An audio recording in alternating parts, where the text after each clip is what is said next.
আসসালামু আলাইকুম। আমার কথা শুনবার জন্য আপনাদেরকে স্বাগত। আজ আসলে খুবই ইন্টারেস্টিং একটা শিরোনাম নিয়ে আপনাদের সামনে বসলাম। আপনারা ইতিমধ্যে অবশ্যই জেনেছেন বাংলাদেশে চলমান কোটা আন্দোলন এবং তারপর যে ক্র্যাকডাউন, ভয়াবহ ক্র্যাকডাউন এবং তৎপরবর্তী আবারও যে রাজপথে যে আন্দোলনটা গড়িয়েছে, এই আন্দোলনকে কেন্দ্র করে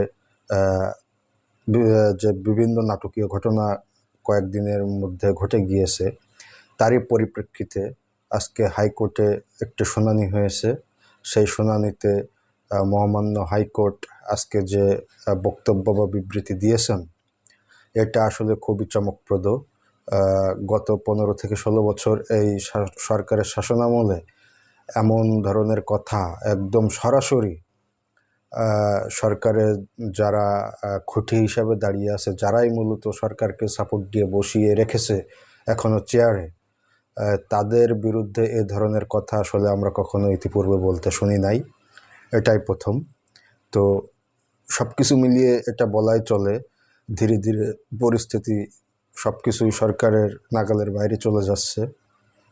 আপনারা ইতিমধ্যে জেনেছেন সরকারের যে সবথেকে ঘনিষ্ঠ যে বন্ধুরাষ্ট্র ভারত, সে ভারতের যে মিডিয়া, সেখানেও কিন্তু ক্রমাগত একের পর এক সরকারের বিরুদ্ধাচারণ করে বিভিন্ন সংবাদ ছাপা হচ্ছে। তো তেমনই একটা ইন্টারেস্টিং এবং আশাব্যঞ্জক খবর নিয়েই আজকে আপনাদের সঙ্গে চুলচেরা বিশ্লেষণে বসলাম। দ্য ওপেন দ্য মাউথের পক্ষ থেকে আপনাদেরকে সবাইকে স্বাগতম। চলুন দেখা যাক হাইকোর্ট কী বলেছে। শিরোনাম, দৈনিক প্রথম আলো শিরোনাম, জাতিকে নিয়ে মশকরা কইরেন না, যাকে ধরেন খাবার টেবিলিয়ে বসিয়ে দেন, হাইকোর্ট। আচ্ছা, আমরা যদি একটু ভিতরটা দেখি তাহলে দেখা যাবে জাতিকে নিয়ে মশকরা কইরেন না। আর সোমবার এক শুনানিতে এ মন্তব্য করেছেন হাইকোর্ট। বৈষম্য বিরোধী ছাত্র আন্দোলনের কথিত আটক 6 জন সমন্বয়ককে অবিলম্বে মুক্তি দিতে ও দেশের বিভিন্ন স্থানে আন্দোলনকারীদের উপর গুলি না চালাতে নির্দেশনা চেয়ে করা রিটের শুনানিতে রাষ্ট্রপক্ষের উদ্দেশ্যে হাইকোর্ট এ মন্তব্য করেন। ইন্টারেস্টিং। তার মানে মূল শুনানিটা ছিল আন্দোলনকারীদের উপরে যেন আর গুলি না চালানো হয়। তারই পরিপ্রেক্ষিতে যে শুনানিটা চলছিল, সে শুনানিতে মহামান্য হাইকোর্ট আজকে মন্তব্য করেছেন। বিচারপতি মোস্তফাজামান ইসলাম ও বিচারপতি এস এম মাসুদ হোসেন দোলনের সমন্বয়ে গঠিত হাইকোর্ট বেঞ্চ আজ বেলা 1:30টার দিকে এই রিটের উপর শুনানি শুরু হয়। শুনানির এক পর্যায়ে অতিরিক্ত অ্যাটর্নি জেনারেল মোহাম্মদ মেহেদি হাসান চৌধুরী বলেন, টিভিতে দেখেছি এই 6 জন সমন্বয়ক কাঁটা চামচ দিয়ে খাচ্ছেন। এটা বলছেন রাষ্ট্রপক্ষের অ্যাটর্নি জেনারেল। এক পর্যায়ে আদালত বলেন, এগুলো করতে আপনাকে কে বলেছে? কেন করলেন এগুলো?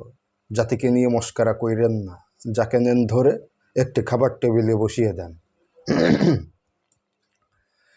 এর আগে বৈষম্য বিরোধী ছাত্র আন্দোলনের কথিত আটক 6 সমন্বয়ককে অবিলম্বে মুক্তি দিতে এবং দেশের বিভিন্ন স্থানে আন্দোলনকারীদের উপর গুলি না চালাতেও নির্দেশনা চেয়ে আজ রিট করেন সুপ্রিম কোর্টের 2 আইনজীবী। তারা হলেন আইনজীবী মানজুর আল মাতিন ও আইনুন নাহার সিদ্দিকা। ওকে, এটাই হলো মূলত খবর। তো এখানে যেটা বোঝা গেল যে আসলে কিছুটা হলেও হাইকোর্ট বা বিচার বিভাগ সরকারের যেসব লেসপেন্সার, সরকারের যে মূল খুঁটি ভিত্তি, যারাই মূলত সরকারকে টিকিয়ে রেখেছে, তাদের বিরুদ্ধে মুখ খুলতে শুরু করেছে। যদি এটা আশাব্যঞ্জক কোনো পরিস্থিতি এখনও তেমন বোঝা যাচ্ছে না, যদিও খুব সম্ভবত আগামীকাল এই রিটের উপরে শুনানি চলবে। যদিও এটা সেই অর্থে আশাব্যঞ্জক, এখনও সেই পরিবেশের উদয় হয়নি। তবে এটা আসলে সুসংবাদই বটে, কারণ এমন কোনো নির্দেশনা বা হাইকোর্ট থেকে এমন কোনো মন্তব্য বিগত 16-17 বছরে ইতিপূর্বে পাওয়া যায়নি। তো সব কিছু মিলিয়ে বৈশ্বিক যে চাপ, ভেতরের যে আন্দোলনের যে চাপ, এর মধ্যে প্রবাসীরা তাদের যে সিদ্ধান্তে তারা অবিচল, তারা রেমিটেন্স পাঠাবেন না। তো সব কিছু মিলিয়ে বলাই চলে আসলে সরকারের শেষের সময়ের শুরু বোধহয় হয়েই গেল।